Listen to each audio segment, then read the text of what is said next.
ময়মনসিংহকে কি এবার পরিচ্ছন্ন জ্বালানির শহর হিসেবে গড়ে তোলা হবে? এই দাবিতে রাজপথে নেমেছেন পরিবেশ কর্মীরা।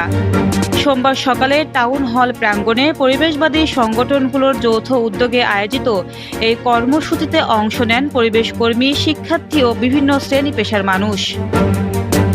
বক্তারা বলেন, সিটি কর্পোরেশনের পাশাপাশি সরকারি ভবন, হাসপাতাল, শিক্ষা প্রতিষ্ঠান,